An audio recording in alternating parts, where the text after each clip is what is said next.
What's up guys, Mike here, the Detroit Borg, and about a couple of weeks ago I took a look at the baseline 13-inch MacBook Pro, which wasn't terribly exciting because it didn't have the Touch Bar and Touch ID. This time we're going to take a look at a fully spec'd out 15-inch MacBook Pro with the Touch Bar and Touch ID. So if you're not familiar with the Touch Bar, basically it's an OLED strip that replaces the function keys from the standard Apple keyboard. So as always, the 15-inch MacBook Pro is quite expensive. This time it starts off at $2399, but that gets you a quad-core Core i7 along with Radeon Pro dedicated graphics. But of course I went up a notch here and went with the 2.9 GHz Core i7 along with the Radeon Pro 460, which gets me 4 gigs of RAM for the GPU. You're also stuck to 16 gigs of RAM, but it is faster RAM at 2133 MHz. And of course we get even faster PCIe based SSD storage, and we're going to explore that when we compare them to the old model. So getting to the unboxing, in case you're not aware, this is now available in Space Gray, which is what I have here. That's the only new color. We still get silver as well if you want to go with the classic look. So lifting up the lid, the first thing we'll see here is our Space Gray MacBook Pro, which I think looks fantastic in this color. Of course, it's wrapped in plastic, and once we get that out of the way,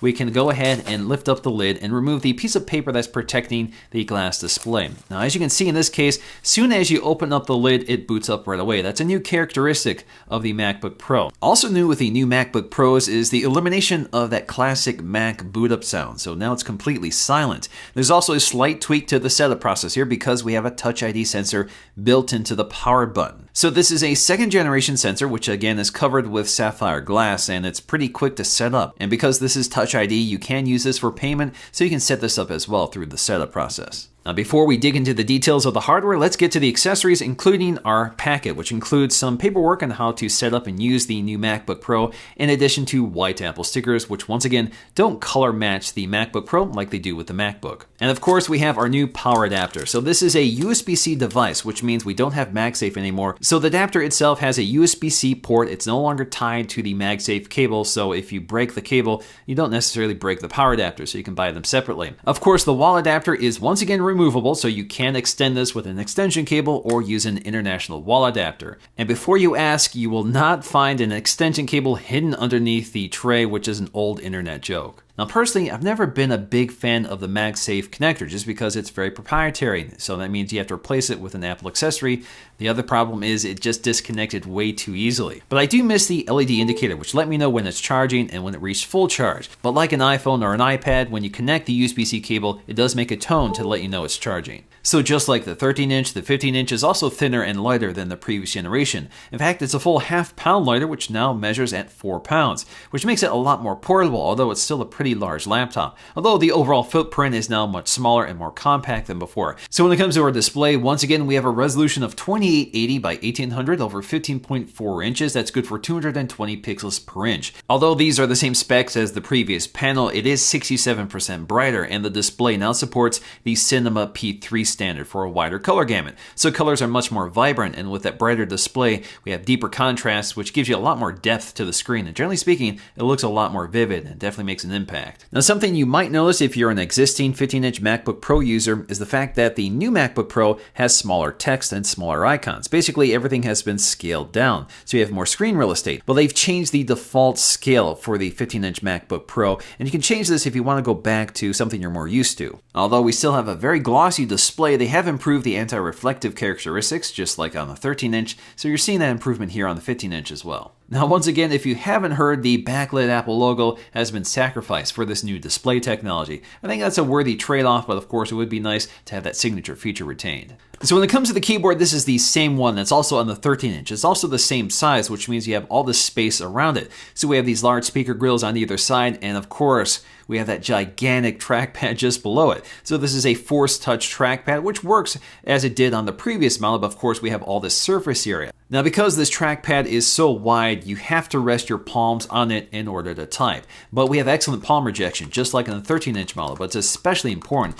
with this 15-inch model because the trackpad is even wider. So you're definitely going to be resting your palms on this while typing. So I can rest my palms on the trackpad, even lean pretty hard on them, and it doesn't register a click. So again, this is a Force Touch trackpad, so it replicates a physical click with a vibration motor called a Taptic Engine. So you're not getting a physical click, it's just a force sensor that detects whether you're pressing with your fingers or leaning on it with your palms. Now, in my previous MacBook Pro video, I talked a lot about the keyboard, which is using a second generation butterfly mechanism from the original MacBook, which this originated from. So it's a much better keyboard than that one. So if you were put off by that keyboard, this is definitely worth taking a look at. I've actually been using it for a few weeks on the 13-inch model, and I absolutely love it because it's so fast. It's got a much more solid click than the previous model, so you get a lot more feedback, so you're much more confident when striking the keys with this keyboard. And because the keys are much more solid, there's a lot less mechanical action taking up your time, so you can fly across this keyboard. So if you're a fast typer, you're going to love this one. This keyboard also has much better lighting than the previous model. Each key gets its own LED light, so there's much less light leaking, and the keys themselves are much brighter than the previous model. And incidentally, with that OLED touch bar toward the top, because it's OLED, it actually matches pretty well to the keys below it. So the colors and the lighting are very similar. Now, the new MacBook Pro looks a lot like a blown-up version of the MacBook. We have the same integrated hinge, which is milled out of the same one piece of aluminum that forms the top, which makes it look a lot neater than the previous model, which had a plastic strip here, which was part of the antenna system. Ventilation has been minimized, although you'll find ventilation hidden within the hinge of the MacBook Pro, which is now much smaller than the previous model. But unlike the baseline 13-inch MacBook Pro, we also get ventilation on the sides, which is especially important for a high-powered computer with a Core i7 processor and dedicated graphics. This is somewhat similar to the ventilation on the previous MacBook Pros, but it's a bit longer than the previous model, and the built-in fans are designed to be much quieter than previously. Of course, the big story with the MacBook Pro this year is the I/O. We've gone with all USB Type-C connectors, and on the 15-inch MacBook Pro, all 4 of them are full 40 gigs per second Thunderbolt 3 ports as well, which means they're very high-speed ports. They can power 5K displays, high-speed data transfers, and if you have the right adapter, you can use any devices on this, from HDMI, DisplayPort, SD, or USB Type-A connectors. But that's the thing, there's no way of getting around the fact that you're going to need some adapters to use this computer because not everything is using the USB Type-C connector. And like all MacBook Pros, returning once again is a 720p FaceTime HD camera with an LED indicator and an ambient light sensor. Speaker quality has also been improved slightly. It's not quite as dramatic as we saw with the updated 13-inch MacBook Pro, but it definitely sounds a bit louder with a wider range. Now, the big news with this generation really is the touch bar, which is an OLED strip at the top of the keyboard replacing the function keys. Now, the function keys are still here. They're virtual buttons this time, and they sort of move around, but they're always available. Now, the touch bar itself is OLED, so it only lights the pixels that are needed, so it does blend pretty seamlessly with the keys themselves. It's a very nice looking design. The touch bar has sort of a matte texture which matches the keys, and it's also very anti-reflective, so you won't get a lot of glare on the strip. Now, to the far right, we get our Touch ID sensor, which does have a sapphire crystal lens over top of it. This is a Touch ID 2 sensor, so it's very fast and it works the same as it does on an iPhone. So just like on an iPhone, this is used to unlock your MacBook, and it happens very fast thanks to the Touch ID sensor. Now, this is also a physical button, so you use this to power on the MacBook or power it off. It doesn't put it to sleep or act as a home button like it would on an iOS device. Now, the function keys are still retained in the touch bar. They've just been collapsed off to the right side and can be expanded out as needed. So the touch bar is definitely something that will change and evolve over time, but right now the touch bar has a combination of the function keys we're familiar with and contextually aware software features, which adds an extra layer of user interface to the app you're looking at on the screen. So this constantly changes depending on the app. Now, if you don't like any of these features and want to go back to the traditional function row, you can do this under settings. Now, for the most part, I do like the features that the touch bar brings, and it's definitely a very slick piece of design, and of course I like the Touch ID that's built in. But what I don't like are the additional layers to often used features, such as volume controls.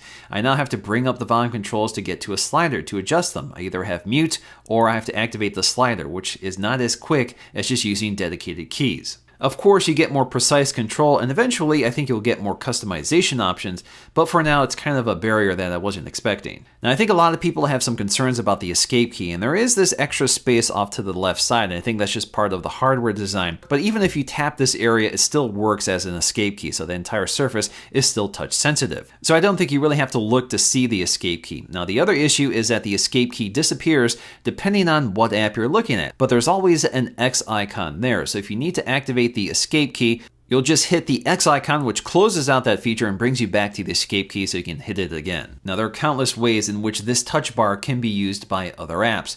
So for example, in Final Cut Pro, you get some editing tools built right into the touch bar, which is very useful. Or if you're watching a video of any sort, either on YouTube or within iTunes, you'll actually get some media controls right up top. And they're more than just media controls. They also include shuttle controls and sliders. And that's kind of nice because that means you can interact with the video without bringing up the interface that blocks your view of it. Now this touch bar also brings a bit of iOS to the Mac. So you'll see some autocomplete options when you're writing messages. You'll even have an emoji keyboard which you can bring up. And within that emoji keyboard, of course, you can search for the ones you want, select the category you want to browse, or long press on items to get to different options like skin color. More useful are some of the markup features such as bolding, italicize, or underline. You can even change the layout or subject headings.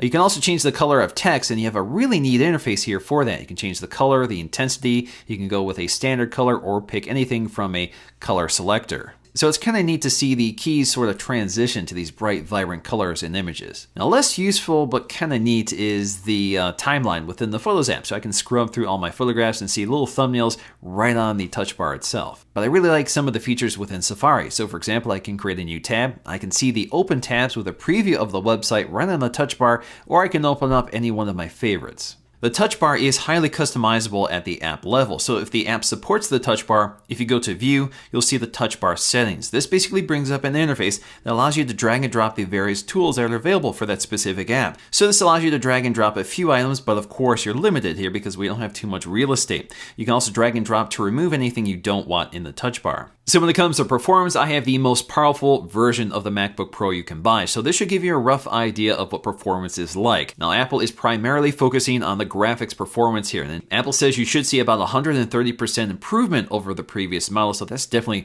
where the strength of this laptop is. Now, when it comes to the standard Geekbench test, the differences are not quite as definitive. Of course, there is an improvement with the new model, but it's not that significant. We also get much faster SSDs, well above 2000 on the read speed and near 2000 on the write speed. That's a significant improvement over the previous model. Now, the interesting thing about the new MacBook Pro is that the battery is much smaller. We go from 99.5 watt hours to 76. But Apple says it should deliver an average of 10 hours, which is an hour better than the previous model. Ultimately, there's a lot to like about the new 15-inch MacBook Pro. It's got a great design that's much more compact than before, which makes 15 inches a lot more manageable than it used to be. We have this fantastic new display, and we have that massive trackpad, which is very clever. And the touch bar definitely adds a new layer to the interface, which is genuinely useful if used right. And of course, this is something that will evolve over time as software and applications are updated to use it. And it's fantastic to finally have Touch ID for logging in and Apple Pay. But there's no getting around the fact that some Pro users are not too happy with the I/O situation.